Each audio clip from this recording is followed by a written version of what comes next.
ओम शांति। बाबा good morning. आज बाबा के 4 अक्टूबर 2023 के महावाक्य हैं। बाबा ने सार में कहा, मीठे बच्चे, निश्चय करो कि हम आत्मा हैं, ये हमारा शरीर है, इसमें साक्षात्कार की कोई बात नहीं है। आत्मा का साक्षात्कार भी हो तो समझ नहीं सकेंगे। समझो आत्मा दिख भी गई लाइट बिंदु तो भी समझ नहीं सकेंगे ये क्या है, जब तक उसके बारे में समझ ना हो। बाबा ने प्रश्न पूछा, बाप की किस श्रीमत पर चलने से गर्भ जेल की सजाओं से छूट सकते हैं? बाबा ने उत्तर में कहा, बाप की श्रीमत है, बच्चे नष्टो मोहा बनो, एक बाप दूसरा न कोई, तुम सिर्फ मुझे याद करो और कोई भी पाप कर्म ना करो तो गर्भ जेल की सजाओं से छूट जाएंगे। यहाँ तुम जन्म जन्मांतर जेल वर्ड बनते आए, अब बाप आए हैं उन सजाओं से बचाने। सतयुग में गर्भ जेल होता नहीं है। ओम शांति। रूहानी बाप रूहानी बच्चों को समझाते हैं आत्मा क्या है और उनका बाप परमात्मा कौन है। इसे फिर से समझाते हैं क्योंकि ये तो है पतित दुनिया। पतित हमेशा बेसमझ होते हैं, पावन दुनिया समझदार होती है। भारत पावन दुनिया अर्थात देवी देवताओं का राज्य था, इन लक्ष्मी नारायण का राज्य था। बड़े धनवान सुखी थे, परंतु भारतवासी इन बातों को नहीं समझते हैं। बाप परम पिता परमात्मा रचता को ही नहीं जानते। मनुष्य ही जान सकते हैं, जानवर तो नहीं जानेंगे ना। याद भी करते हैं, हे परम पिता परमात्मा, वो पारलौकिक फादर है। आत्मा याद करती है अपने परम पिता परमात्मा को। इस शरीर को जन्म देने वाला तो लौकिक फादर है और वो परम पिता परमात्मा है पारलौकिक फादर, आत्माओं का बाप। मनुष्य लक्ष्मी नारायण की पूजा करते हैं, समझते भी हैं कि ये सतयुग में थे और सीता और राम त्रेता में थे। बाप आकर समझाते हैं, बच्चे तुम मुझ पारलौकिक बाप को जन्म जन्मांतर याद करते आए। गॉड फादर तो ज़रूर निराकार हुआ ना, हमारी आत्मा भी निराकार है ना, यहाँ आकर साकार बनी है। ये थोड़ी सी बात भी कोई की बुद्धि में नहीं आती है। वो तुम्हारा बेहद का बाप रचयिता है। पुकारते हैं तो माता पिता हम बालक तेरे, आपके हम बनते हैं तो हम स्वर्ग के मालिक बनते हैं, फिर आपको भूलने से नरक के मालिक बन जाते हैं। अभी वो बाप इन द्वारा बैठ समझाते हैं, मैं रचयिता हूँ, ये मेरी रचना है जिसका राज तुमको समझाता हूँ। ये भी समझ जाते हैं आत्मा को किसी ने भी नहीं देखा है, फिर क्यों कहते हैं अहम आत्मा। ये तो समझते हो ना, अहम आत्मा एक शरीर छोड़ दूसरा लेती हूँ। महान आत्मा पुण्य आत्मा भी कहते हैं ना। निश्चय करते हैं हम आत्मा है, ये हमारा शरीर है। शरीर विनाशी है और आत्मा अविनाशी है, उस परम पिता परमात्मा की संतान है। कितनी सहज बात है, परंतु अच्छे अच्छे बुद्धिवान समझ नहीं सकते हैं। माया ने बुद्धि को ताला लगा दिया है। तुमको अपनी आत्मा का साक्षात्कार नहीं होता है। आत्मा ही अनेक जन्म लेती है, हर जन्म में बाप बदलता जाता है। तुम अपने को आत्मा निश्चय क्यों नहीं करते हो? कहते हैं आत्मा का साक्षात्कार हो। भाई आत्मा दिखे तब हम निश्चय करेंगे, परंतु ऐसा नहीं है। वो तो समझने वाली चीज़ है, सूक्ष्म चीज़ है ना। परमात्मा को तुम इन आँखों से देख सकते ना आत्मा को देख सकते। उसके लिए दिव्य चक्षु, ज्ञान का तीसरा नेत्र बाबा देते हैं, समझ देते हैं, ज्ञान देते हैं, जिससे हमें वो अनुभव होता है। अरे इतने जन्म कोई को बोला था क्या कि आत्मा का साक्षात्कार हो? कोई कोई को आत्मा का साक्षात्कार होता भी है, परंतु समझ नहीं सकते। समझो कोई चमकती लाइट कहीं दिख गई, जब तक उसके बारे में समझ नहीं है तो कैसे हम समझेंगे यही आत्मा है या परमात्मा है। बाप को तुम जानते नहीं हो, बेहद के बाप बिगर आत्माओं को परमात्मा का साक्षात्कार भी कोई करा नहीं सकता। कहते हैं हे भगवान, तो बाप हुआ ना, तुमको दो बाप है। एक तो है विनाशी शरीर को जन्म देने वाला विनाशी बाप, दूसरा है अविनाशी आत्माओं का बाप। तुम गाते हो तो माता पिता हम बालक तेरे, उनको याद करते हो तो ज़रूर वो आया होगा ना। जगत अम्बा और जगत पिता बैठे हैं, राजयोग सीख रहे हैं। वैकुंठ में लक्ष्मी नारायण का राज्य था, वो भी भारत में ही थे ना। मनुष्य समझते ऊपर कहाँ स्वर्ग होगा। अरे लक्ष्मी नारायण का यहाँ यादगार है, ज़रूर यहाँ ही राज्य किया होगा। लोग तो समझते हैं ना स्वर्ग ऊपर है, परंतु बाबा कहते ऊपर ऊंचाई माना श्रेष्ठता की बात थी कि जब ये दुनिया स्वर्ग थी तो सभी ऊंच थे, श्रेष्ठ थे, धर्म कर्म सभी के ऊंच थे, तो उन्होंने ऊपर दिखा दिया है ना। बाकी यही भारत में था देवताओं का राज्य भी, ज़रूर यहाँ ही राज्य किया होगा, क्योंकि यहाँ ही मंदिर चित्र यादगार सब तो यहाँ है, तो ऊपर स्वर्ग में थोड़ी होगा। ऊपर स्वर्ग नहीं, यही दुनिया स्वर्ग थी, परंतु श्रेष्ठ थी, ऊंची थी। इसलिए जब भी कोई के अंदर गिरावट आती है, मना विकार बुराइयों की, तो नीचे दिखाते हैं, तो उन्होंने फिर इस धरती के नीचे दिखा दिया नर्क। बाकी नर्क भी यहीं है, गिरे हुए लोग भी यहीं है, और अच्छे लोग भी पहले यहाँ ही थे, दुनिया वही थी, लेकिन परिवर्तन हुआ है ना, सत्तो प्रधान और तमो प्रधान। बाबा ने कहा ये दिलवाड़ा मंदिर तुम्हारा अभी का यादगार बना हुआ है, तुम राजयोगी हो। उसमें दिखाया है ना तपस्या करते हुए, अधर कुमार अधर कुमारियाँ सब यहाँ बैठे हो, उनका यादगार भी भक्ति में बनता है। दिलवाड़ा मंदिर का भी कोई अर्थ तो होगा ना, दिल लेने वाला कौन है। ये आदि देव और आदि देवी भी राजयोग सीख रहे हैं, ये भी याद करेंगे उस निराकार परमपिता परमात्मा को। वो है ऊंचते ऊंच ज्ञान सागर। इस आदि देव के शरीर में बैठ सब बच्चों को समझाते हैं ये मंदिर कब बना, क्यों बना, किन्हों का ये यादगार है, कुछ भी नहीं जानते। देवियों आदि के कितने नाम लेते हैं, काली, दुर्गा, अन्नपूर्णा, सारे विश्व की अन्नपूर्णा कौन होगी। फिर बाबा ने पूछा कौन सी देवियाँ अन्नपूर्ण करती हैं, अन्न की पूर्ति करती हैं, तुम जानते हो। भारत स्वर्ग था, वहाँ तो अथाह वैभव है, जबकि अभी ही 80-90 वर्ष में 80-90 वर्ष पहले 10-12 अन्य अनाज मिलता था, तो उससे पहले कितनी सस्ताई होगी। सोने चांदी का देख लो या अनाज का देख लो, घी का दूध देख लो, तब का भाव 80-90 वर्ष पहले का भाव और अभी का 80-90 भी छोड़ो, हमें याद है 30-35 साल पहले कितना सस्ता सोना था और कितना सस्ता अनाज था, घी था, सब था। सतयुग में तो अनाज आदि बहुत सस्ता और अच्छा होता है, परंतु ये भी कोई समझते नहीं है। बाप आकर तुम आत्माओं को पढ़ाते हैं, आत्मा इन कर्मेंद्रियों से सुनती है। आत्मा को ये आंखें मिलती है मिली है देखने के लिए, कान मिले हैं सुनने के लिए। तो बाबा कहते मैं निराकार भी इस शरीर का आधार लेता हूँ, मुझे सदैव शिव ही कहते हैं। मनुष्य ने बहुत नाम रखे हैं, रुद्र, शिव, सोमनाथ, परंतु मेरा एक ही नाम शिव है। शिवाय नमः कहते हैं ना, भक्त भगवान को याद करते आए हैं, उनको 2500 वर्ष हुए हैं।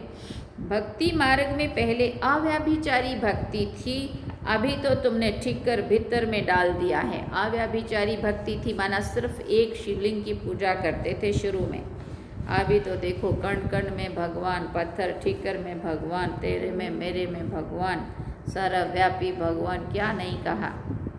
अभी इस भक्ति का अंत है, सबको वापस ले जाने में आया हुआ हूँ। ये पुरानी दुनिया खत्म होनी है, बॉम्ब्स बने हुए हैं तो कितने में सब खलास हो जाएंगे। सतयुग में कितने थोड़े, सिर्फ 9 लाख होंगे, बाकी इतने सब कहाँ जाएंगे।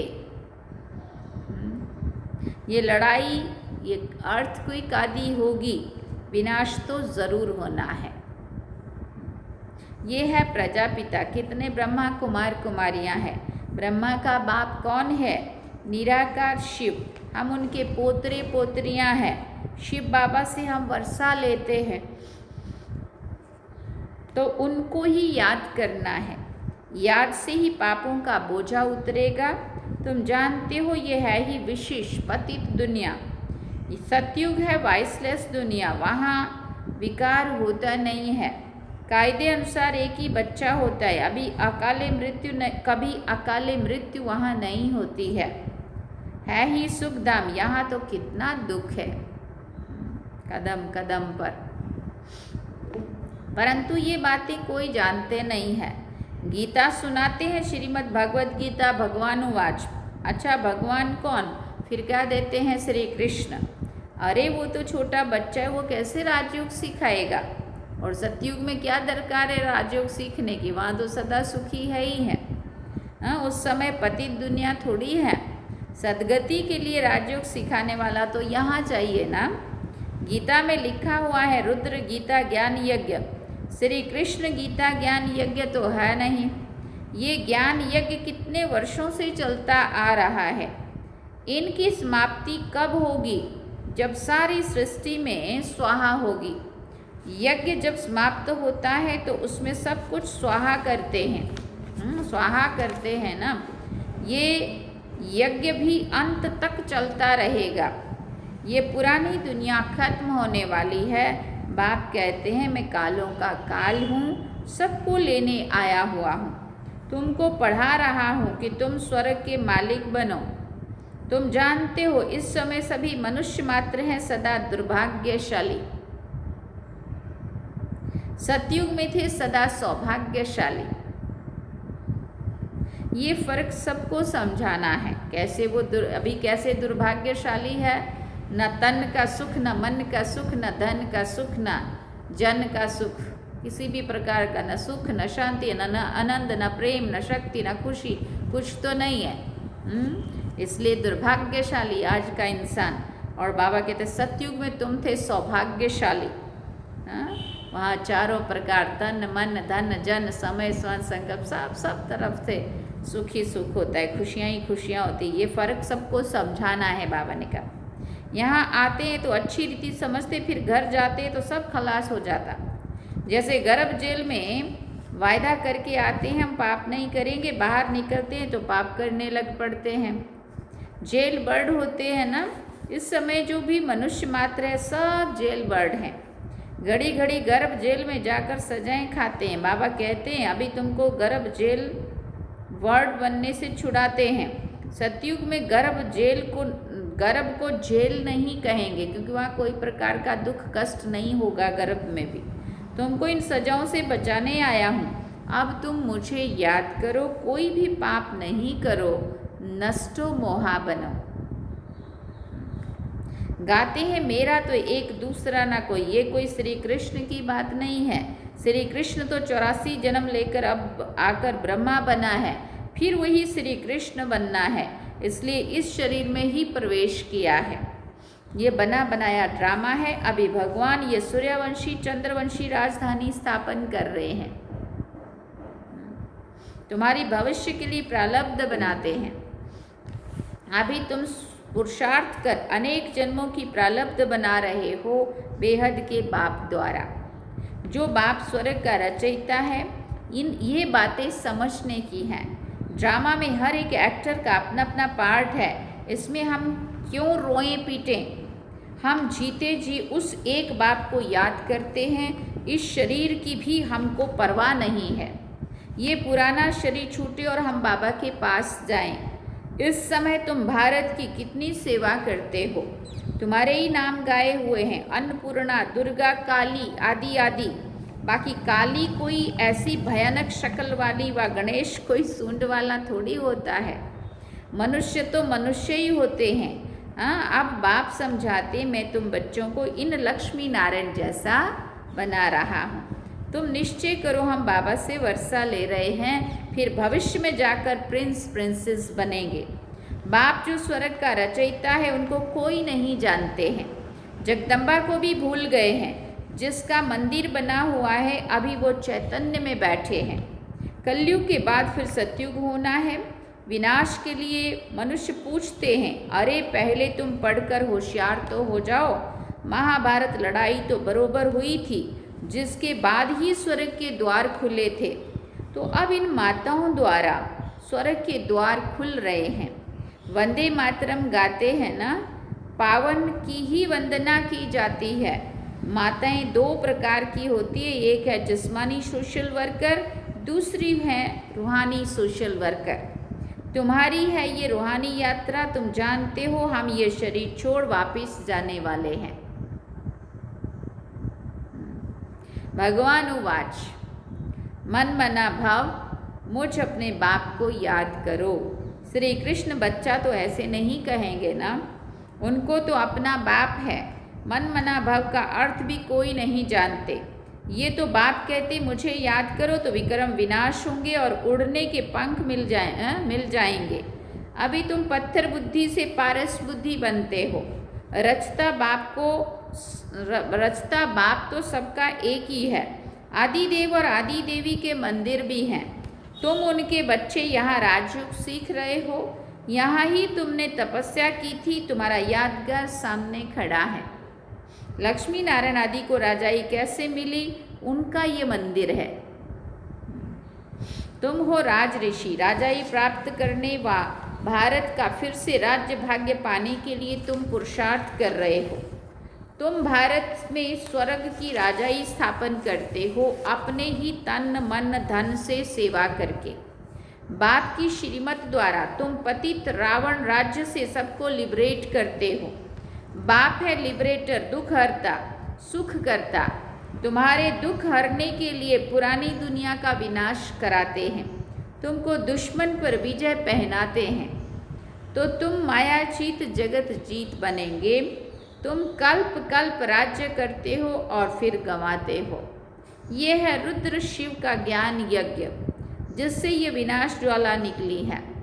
वो सब विनाश हो जाएंगे और तुम सदा सुखी बन जाएंगे। दुख शुरू होता है द्वापर से। बाबा कहते मैं आकर नरकवासियों को स्वर्गवासी बनाता हूँ। कलयुग है वैशाल्य, सतयुग है शिवालय। तुम बेहद के बाप से स्वर्ग के मालिक बनते हो, तो ये खुशी का पारा चढ़ना चाहिए ना, चढ़ना चाहिए ना, बाबा कहते। अच्छा, मीठे मीठे सिकिल दे बच्चों प्रति माता पिता बाप दादा का याद प्यार और गुड मॉर्निंग। रूहानी बाप की रूहानी बच्चों को नमस्ते। हम रूहानी बच्चों की रूहानी माता पिता बाप दादा को दिलवा चांद सिकवा प्रेम से याद प्यार गुड मॉर्निंग नमस्ते। थैंक यू बाबा, शुक्रिया बाबा। धारणा के लिए मुख्य सार है, पहला पॉइंट, जीते जी बाप को याद कर वर्षे का अधिकार लेना है। किसी भी बात की परवाह नहीं करनी है। दूसरी बात, श्रीमत पर अपने तन मन धन से भारत को स्वर्ग बनाने की सेवा करनी है और सबको रावण से लिबरेट होने की युक्ति बतानी है। वरदान में बाबा ने कहा, योग ज्वाला द्वारा विश्व के कीचड़े को भस्म करने वाले विश्व परिवर्तक भव। योग ज्वाला अर्थात श्रेष्ठ संकल्पों की शक्ति व लगन की अग्नि द्वारा ही अपवित्रता रूपी कीचड़े को भस्म कर सकते हो। जैसे देवियों के यादगार में दिखाते हैं कि ज्वाला से आसुरी शक्तियों को खत्म कर दिया, ये यादगार अभी का है। तो पहले ज्वाला रूप बन आसुरी संस्कार स्वभाव सब कुछ भस्म कर संपूर्ण पावन बनो, तब योग और पवित्रता की ज्वाला से विश्व के कीचड़े को भस्म कर विश्व परिवर्तन के निमित्त बनेंगे। पहले तो अपने इसको साफ करना पड़ेगा योग के द्वारा, तभी जाकर के विश्व के अंदर से ये सारा कीचड़ा साफ कर सकेंगे। स्लोगन में बाबा ने कहा, आज्ञाकारी वो है जो मनमत परमत से मुक्त रह सदा श्रीमत पर चलता है। आज्ञाकारी वो है जो मनमत परमत से मुक्त रहकर सदा श्रीमत पर चलता है। अच्छा, ओम शांति। सार में बाबा ने कहा, मीठे बच्चे, निश्चय करो कि हम आत्मा हैं, ये हमारा शरीर है, इसमें साक्षात्कार की कोई बात नहीं है। आत्मा का साक्षात्कार भी हो तो समझ नहीं सकेंगे। खाली लाइट देखने से समझ नहीं आएगा, जब उसके बारे में समझेंगे, सुनेंगे, तब जा कर के उसका महसूसता हम कर पाएंगे।